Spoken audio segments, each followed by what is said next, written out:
అండి ప్రభువు రక్షకుడైన యేసుక్రీస్తు నామములో స్త్రీల సహవాస ఆరాధనకి ఇప్పుడు వచ్చిన మీ అందరికీ కూడా నా ప్రత్యేకమైన వందనాలు.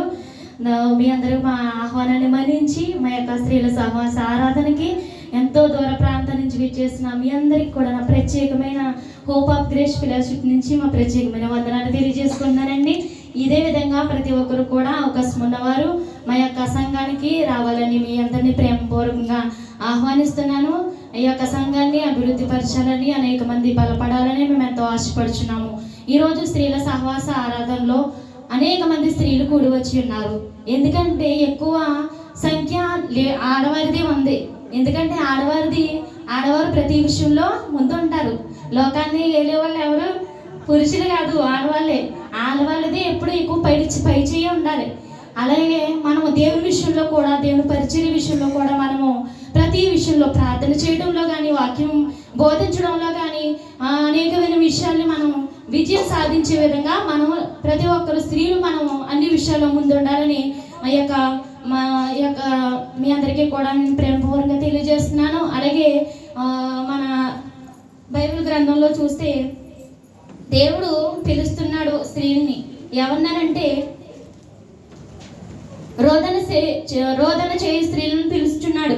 రోదన చేయాలంట. ఏ విషయంలో? మనకు వచ్చినటువంటి శ్రమల్లోనూ, మనకు వచ్చినటువంటి ఇబ్బందుల్లోనూ కూడా దేవుడు మనల్ని రోదన చేయి స్త్రీలారా నా యొద్దకు రండి, పిలుచుకురండి అని ఇర్మియా గ్రంథంలో 9వ అధ్యాయం 17వ వచనంలో కనపడుతుంది. తీయొద్దు కానీ నాకు ఇచ్చినటువంటి సమయం 5 నిమిషాలు. వితిన్ 5 minutesలో నేను ముగించుకుని వెళ్ళిపోతారు.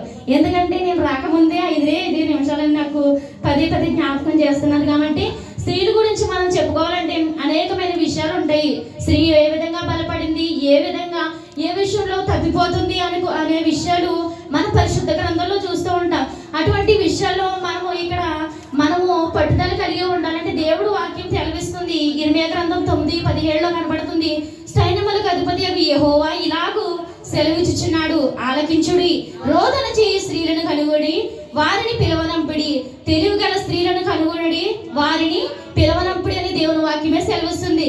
ఇక్కడ చూడండి, దేవుడు ఏమని చెప్తున్నాడంటే రోదన చేయి స్త్రీలను పిలవనప్పుడు. ఎందుకంటే రోదన చేయడం వల్ల అనేకమైన కార్యాలు మనం పొందుకోగలుగుతాము. అందుకనే దేవుడు ఎక్కడ రోదన చేయి స్త్రీలు ఎక్కడైతే ఉన్నారో వారు దేవుని సన్నిధికి నడిపించమని దేవుడు ఈ వాక్యం ద్వారా తెలియజేస్తున్నాడు. చూడండి, ప్రార్థన వల్ల మనం ఎన్ని కార్యాలు మనం పొందుకోలేదండి.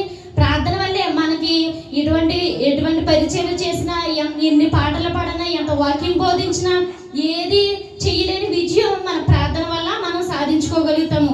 అందుకనే రోదన చేయి స్త్రీలను పిలవనప్పుడు అని దేవుని వాక్యం సెలవిస్తుంది. దేవుడే పిలుస్తున్నాడు రోదన చేయి స్త్రీలను. అలాగే మనం అందరూ కూడా రోదన చేసే స్త్రీలుగా మనం అందరూ ఉండాలని మీ అందరికీ నేను తెలియజేస్తున్నాను.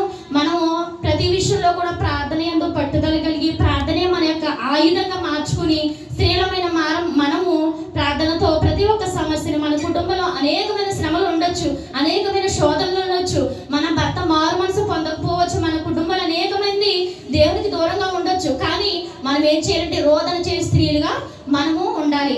అట్టి కృప మనందరికీ దేవుడు దయచేసి సహాయం చేయగాక. ఆమె కొన్ని మాటలు దేవుడు దీవించిన అవకాశం ఇచ్చినటువంటి అధ్యక్షుడికి నా ప్రత్యేకమైన వందనాలు.